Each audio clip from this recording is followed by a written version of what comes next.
I wanted to know what Stations of the Cross meant, and I'd seen in church when I was young, little, these stations, and I didn't really know what they represented. I had never really seen people praying in front of them too much or anything. So I studied what they meant, and I thought about this for almost 2 years, thinking I want to do my own version of Stations of the Cross. And the more I learned about it, the more I thought it was very beautiful, and how people would walk for each one and say a different prayer for all the stations of Christ, and showing his humanity. Even if you're not religious, you can see what Christ as a human went through, the suffering, the fear, all the things that we feel as human beings, we can relate to on a human level, not just a religious level. So I wanted to do my own modern interpretation of this in photography, which I'd never seen in photography, but also, but with sincerity and all the emotions, and photography can bring that out. So this was my goal, to create this series of images, and I was scared maybe it was too sacred and something, and so I really wanted to understand what I was doing. So I studied it, learned about it.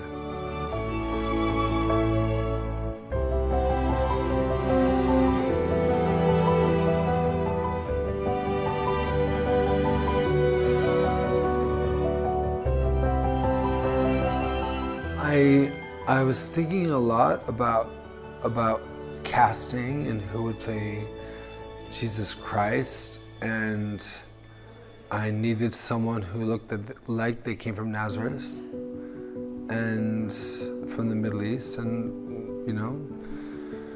I needed someone not too pretty but beautiful, and someone with very forgiving eyes. The eyes were very important. The face had to be a loving face. It had to have a forgiveness in the eyes, and I needed an artist, someone who would understand, not just a model, but someone who would understand the emotions that I wanted to portray in these images.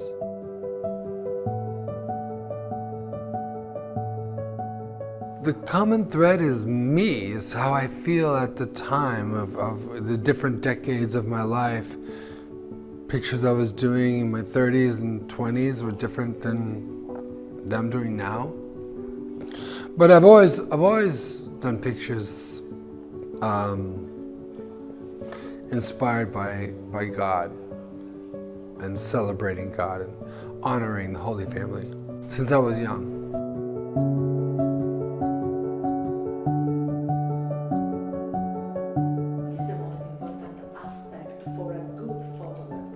It's intuitive for me. I know it when I see it, and I work on it until I see it. But each one's so, every time I shoot something, it's so different. There's no recipe.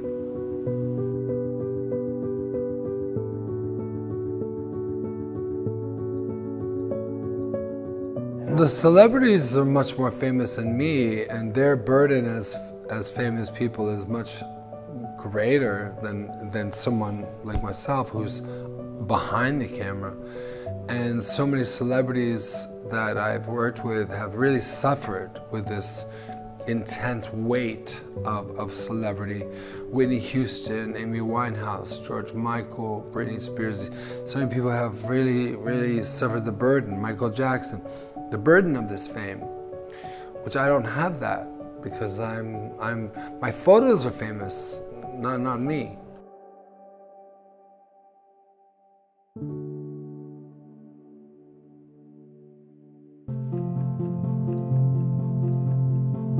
I wanted to be a painter, an artist. It wasn't, I was always drawing and painting since I was a little bambino. And then I grew up and I learned photography when I was 17. And I loved it because it blended the theatrical with collaboration. I used dancers in my photographs with my friends. I went to an art high school and I made the dancers in these Renaissance poses, my first roll of film. And I love this theatrical part of it. I love making the theater and the tableau. And then I also like the solitude of working in the darkroom and learning the techniques of black and white printing for 6 years, and another 6 years in color, which is 12 years of I call it the dark ages of my life. I was either in a dark room, a photo studio, or a discotheque in New York City in the 80s. So I fell in love with photography and was going to be a painter, but when I started taking photographs, I realized I could paint with photography as well.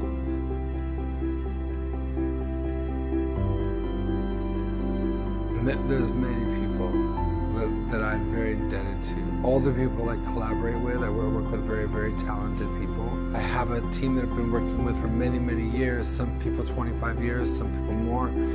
And you know, there's so many people I have to say thank you to, starting with my parents and my sister, you know, who didn't push, but also were encouraging but not pushy. Let me decide what I wanted to do. My parents didn't care what I did as long as I was a good person. What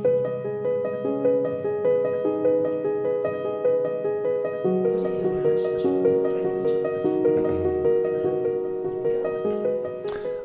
I love God. I have since I was a little boy. I believe very much in answered prayers and praying and forgiveness, and the teachings of the Bible I find very important, especially in the time we live in today, when the world is making less and less sense. The Bible is making more and more sense.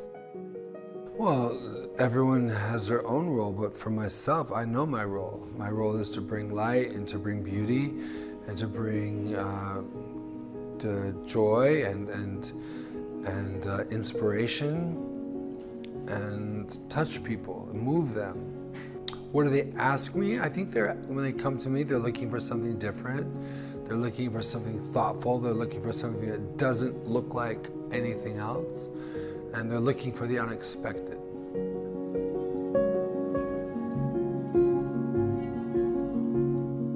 I grew up in the woods as a little boy, and I always wanted a cabin in the woods. When I was 17 in New York's East Village, struggling. I used to pray. I was very happy struggling. Part of the journey is a struggle, you know, not having enough money to pay for things and rent and photo equipment. But I would pray for a cabin in the woods and to be able to make a living off my work, my art, and to afford vegetarian food. At the time I was very strict vegetarian since I was 11 years old. And that prayer was answered. I found my cabin in the woods, in Maui, in the jungle, the rainforest.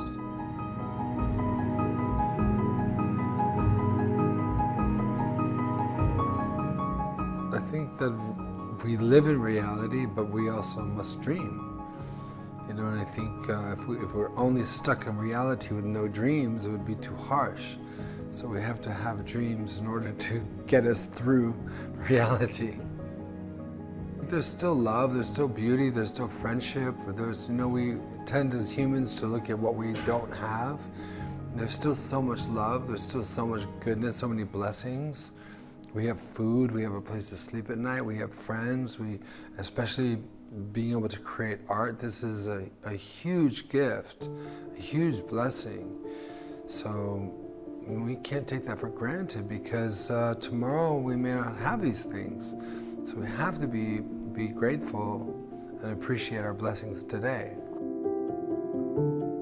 Sometimes you lose faith and you have crazy fears, your brain goes crazy, and that's why it's important for me. Having faith keeps me without fear, because you cannot have faith and fear simultaneously. You either have faith or fear. They're opposite. You can't have one or the other.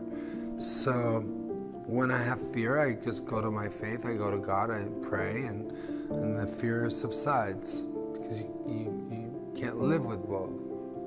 I don't know how people live without faith. You remember your first exhibition? 1984, and I had my first exhibition at my friend's loft. I made it into a gallery, and we put posters up all over New York, all very, young kids, very guerrilla style, running around, and everybody came to the exhibition. I realized very young that the best thing about money is the freedom of not having to worry about money. So I never spent more than I had. So if you have to think about money, whether you're a billionaire or whether you're poor and on welfare, you're a slave to money because you're trapped thinking of money.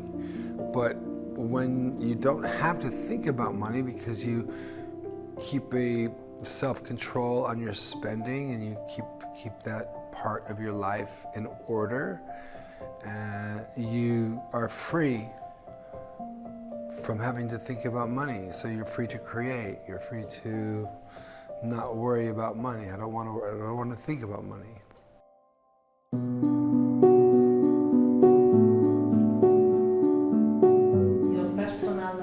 Memory about Andy Warhol. He really listened to us, He was very generous with his time and had a funny sense of humor. He's never been portrayed correctly in movies and other things. They always make him very distant and unengaged. And he was very engaged and very excited, and that's what I remember. In your life, there is a new friendship, Tedua. How was born this friendship? From working together and just from the first time I saw him on the Zoom call, seeing this guy was very sincere and he was a real artist. And I think real artists just have something in common, no matter what their mediums are. I love music, and he's a great musician and a poet. His commitment to the work really touched me, and that really solidified my admiration for him as a friend and respect. And he's a very, very nice person, very down to earth, and I really love that about people.